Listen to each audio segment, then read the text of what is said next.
ऋषि आयुष के हाथों लग गई लक्ष्मी को फंसाने की मलिष्का की खाने की सीरम वाली बोतल और ले आया ऋषि मलिष्का को घसीटते हुए मलिष्का का असली चेहरा पूरे परिवार के सामने और छोड़ दिया लक्ष्मी ने ऋषि का घर। जी हाँ दोस्तों, भाग्य लक्ष्मी के आने वाले धमाकेदार एपिसोड में जब बेहोश लक्ष्मी का ध्यान रखने के लिए ऋषि लक्ष्मी के पास बैठा होगा और लक्ष्मी ऋषि को कहेगी कि मैंने करवा चौथ का व्रत नहीं तोड़ा है और मैंने सुबह से एक अन्न का दाना तो दूर एक बूंद पानी तक नहीं पिया, तभी यह सुनकर ऋषि कहेगा हाँ लक्ष्मी, मुझे तुम पर यकीन है, तुम्हें मुझे समझाने की कोई जरूरत नहीं है। लेकिन जब नीलम काफी गुस्से से अकेले कमरे में होगी और सोनिया करिश्मा बुआ और दादी के सामने गुस्से से कहेगी कि आज पूजा में जो कुछ भी हुआ सिर्फ और सिर्फ लक्ष्मी की वजह से हुआ है, अब मैं उस अपवित्र लक्ष्मी को इस घर से बाहर निकाल कर रहूंगी। तभी यह सुनकर दादी कहेगी नीलम ये तू क्या कह रही है, लक्ष्मी ने कोई व्रत नहीं तोड़ा, उसने तो ऋषि के लिए व्रत रखा है और ऊपर से वो बेहोश भी हो गई है। तभी यह सुनकर नीलम कहेगी बस आपकी मैंने बहुत इज्जत की है और अब आप तय करिए कि आपको कौन चाहिए, मैं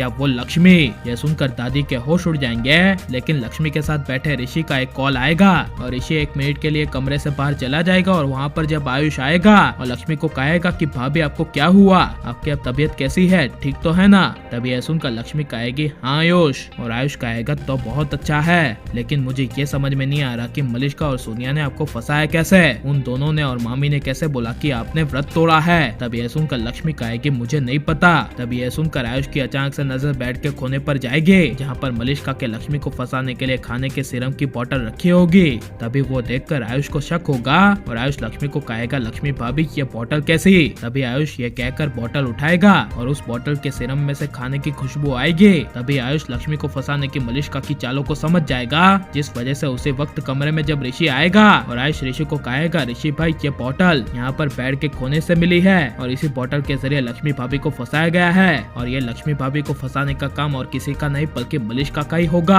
तभी यह सुनकर ऋषि काफी गुस्से से जब नीचे जाएगा तभी अचानक से पूजा करने वाला पंडित मुहूर्त बीत रहा है ऐसे जोर से चिल्लाएगा और कहेगा कि घर के सारे लोग जल्द से जल्द यहाँ पर आ जाए। तभी जब लक्ष्मी पूजा के लिए बैठने के लिए जाएगी उसी वक्त नीलम पूजा से लक्ष्मी को बैठने के लिए इनकार कर देगी और लक्ष्मी को बेइज्जत करते हुए कहेगी लक्ष्मी तुमने खाना खाया है इसलिए तुम पूजा में नहीं बैठ सकते, तुम एक अपवित्र झूठी पत्नी हो। यह सुनकर लक्ष्मी को काफी बुरा लगेगा, लेकिन जब मलिष्का और मलिष्का की माँ चिल्लाकर लक्ष्मी के सामने आएगी और कहेगी कि लक्ष्मी पहले से ही अपवित्र है, वो इस पूजा तो क्या इस घर के ही लायक नहीं है। तब यह सुनकर सबके सामने ऋषि कहेगा बस अब तुम लोगों का बहुत हुआ, लक्ष्मी ने कोई व्रत नहीं तोड़ा है, ना ही लक्ष्मी ने खाना खाया है। और गुस्से से मलिष्का के सामने देखते हुए कहेगा कि अब मेरी आंखों में आंखें डालकर देखो और कहो कि लक्ष्मी ने क्या व्रत सच में तोड़ा है। तभी यह सुनकर मलिष्का कुछ बोल नहीं पाएगी, लेकिन जब ऋषि मलिष्का को अकेले में ले जाएगा और वो खाने की सीरम वाली बोतल मलिष्का को दिखाएगा तभी मलिष्का के पैरों तले जमीन खिसक जाएगी और ऋषि घसीटते हुए मलिष्का की असली सच्चाई सबके सामने ले आएगा